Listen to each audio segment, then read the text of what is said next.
இயேசு கிறிஸ்துவின் நாமத்தில் உங்கள் அனைவருக்கும் காலை வாழ்த்துக்கள். அவைகள் அழிந்து போம், நீரோ நிலைத்திருப்பீர். சங்கீதம் 102 வசனம் 26 முன்பகுதி பாருங்க. எவைகள் அழிந்து போகும் அப்படின்னு சொல்லும்போது முந்தன பகுதி, நீர் ஆதியிலே பூமியை அஸ்திபாரப்படுத்தினீர், வானங்கள் உம்முடைய கரத்தின் கிரியா இருக்கிறது. அப்போ வானமும் பூமியும் அழிந்து போம், நீரோ நிலைத்திருப்ப. எல்லாமே இந்த உலகத்தில் உள்ளது எல்லாமே அழிந்து போகக்கூடியது, ஒழிந்து போகக்கூடியது.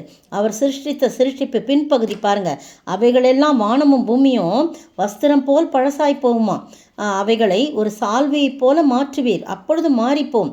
நீரோ மாறாதவராயிருக்க, நம்முடைய ஆண்டுகள் முடிந்து போவதில்லைன்னு சொல்லப்படுங்க. அப்போ அவர் படைத்த வானங்கள் பூமி எல்லாமே மாறி போகும், பழசாய் போகும், வஸ்திரத்தை போல பழசாய் போகும், சால்வையை போல பழசாய் போகும்லாம் போடப்பட்டிருக்கு. ஆனால் நீரோ மாறாதவராய் இருக்கிறீர். 12ஆம் வசனம் பாருங்க. கர்த்தராகிய நீரோ என்றென்றைக்கும் இருக்கிறீர், உம்முடைய பேர் பிரஸ்தாபம் தலைமுறை தலைமுறையாக இருக்கும். இந்த சங்கீதம் பார்த்தீங்கன்னா யாரும் எழுதின சங்கீதன்ற மாதிரி போடாமல், துயரப்படுகிறவன் துக்கத்தில் மூழ்கி கர்த்தரிடத்தில் தன் வியாகுலத்தை தெரிவித்து செய்யும் விண்ணப்பமா. துயரப்பட்டு துக்கப்பட்டு துக்கத்தில் மூழ்கி தன்னுடைய மனதில் உள்ள குமரல்களாம் ஆண்டவருக்கு தெரிவிக்கின்ற சங்கீதம் போட்டப்பட்டிருக்குது.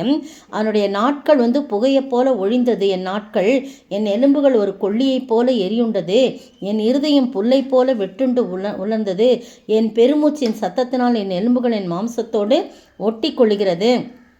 நான் நித்திரை இல்லாமல் வீட்டின் மேல் தனித்திருக்கும் குருவியை போல இருக்குன்னு தன்னைத்தானே நொந்து சொல்லிட்டு, அதுக்கு பிறகு 11ஆம் வசனம், என் நாட்கள் சாய்ந்து போகிற நிழலை போல இருக்கிறது, புல்லை போல உலர்ந்து போகிறேன். ஆனால் நீரோ, கர்த்தராகிய நீரோ என்றென்றைக்கும் இருக்கிறீர். இந்த வசனம், இந்த சங்கீதம் முழுக்க பாருங்க, 3 இடத்துல நீரோ என்றென்றைக்கும் இருக்கிறீர், கர்த்தராகிய நீரோ, நீரோ நிலைத்திருப்பீர், நீரோ மாறாதவராய் இருக்கிறீர் என்று சொல்லி ஆண்டவர் தான் நிலையானவர் என்பதை இந்த சங்கீதத்தில் சொல்லப்பட்டு, தன்னுடைய இயலாமையை, தன்னுடைய நாட்களின் அவல காரியத்தை சொல்லி புலம்பி ஜபிப்பதை நாம் பார்க்கின்றோம். இந்த அருமையான வேளையில் நீங்களும் நானும் ஆண்டவர் தான் நிலையானவர் என்பதை உணர்ந்து எப்பொழுதும் ஆண்டவருடைய சமூகத்தில் நாம் ஜெபிக்கின்ற மக்களாய் காணப்படும் போது கர்த்தர் நம்மை தம்மோடு அணைத்து கொண்டு, இல்லை மகனே நீ வா, என்னோடு கூட இணைந்து கொள் என்று சொல்லி அவர் தம்மோடு கூட இணைத்து கொள்கிறவராக இருக்கிறார். அப்படிப்பட்ட ஆசீர்வாதத்தை நாம் பெற்றுக்கொள்வோம். பாருங்க, எபிரேயர் 1:12 சொல்லப்பட்டிருக்குது, ஒரு சால்வையை போல அவைகளை சுருட்டுவீர், அப்பொழுது மாறி போகும், நீரோ மாறாதவராய் இருக்கிறீர், உம்முடைய ஆண்டுகள் முடிந்து போவதில்லை என்று சொல்லி இருக்கிறது. பாருங்க, ஒரு சால்வையை போல, ஏன்னா வானமும் பூமியை பற்றி தான் சொல்லப்பட்டிருக்கு. 10ஆம் வசனம் 11ஆம் வசனம்லாம் அவைகள் எல்லாம் ஒழிந்து போவோம், நீரோ நிலைத்திருப்பீர். 16ஆம் வசனம் சொல்லப்பட்டிருக்கு, நீரோ நிலைத்திருப்பீர், அவைகளெல்லாம் ஒழிந்து போகும், பழமையாய் போகும்.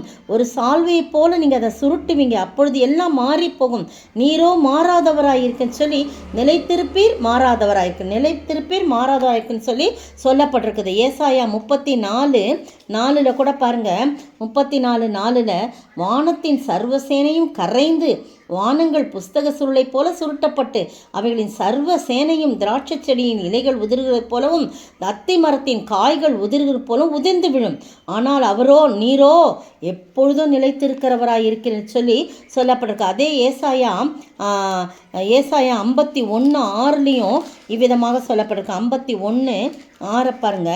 அதில் என்ன சொல்லப்பட்டிருக்குன்னா, உங்கள் கண்களை வானத்துக்கு ஏறிடுங்கள், கீழே இருக்கிற பூமியை நோக்கி பாருங்கள், வானம் புகையைப் போல ஒழிந்து போகும், பூமி வஸ்திரத்தைப் போல பழசாய் போகும், அதன் குடிகளும் அப்படியே ஒழிந்து போகும், என் ரட்சிப்போ என்றென்றைக்கும் இருக்கும், என் நீதி அற்றுப்போவதில்லை. கர்த்தர் சொல்றார், கர்த்தருடைய ரட்சிப்பும் அவருடைய நீதியும் அற்றுப்போவதில்லை. அவர்தான் ரட்சிப்பு, அவர்தான் நீதி, அவர் மட்டும்தான் நிலைத்திருக்கக்கூடியவராய் இருக்கிறார். அவருடைய வார்த்தைகளும் அதே மாதிரி நிலைத்திருக்கும்.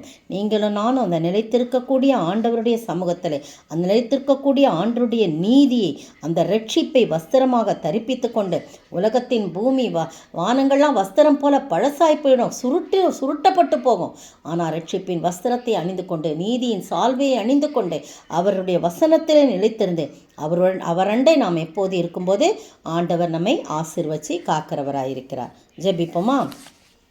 வானமும் பூமியும் மாறிடினும் இயேசுவே நீரே நிலைத்திருப்பீர், வானமும் பூமியும் மாறிடினும் இயேசுவே நீரே நிலைத்திருப்பீர், வஸ்திரம் போல பழசாய் போகும், நீரோ என்றும் மாறாதவர்.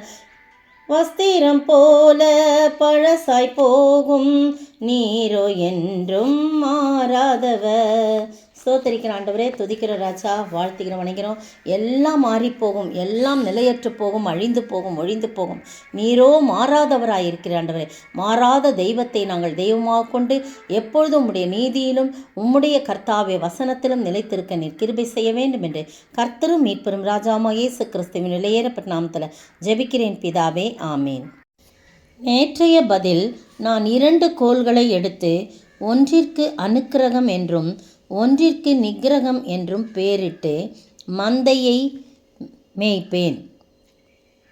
சகரியா 11:7.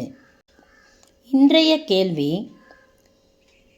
எதை கைவிடுகிற யாருக்கு ஐயோ? எதை கைவிடுகிற யாருக்கு ஐயோ?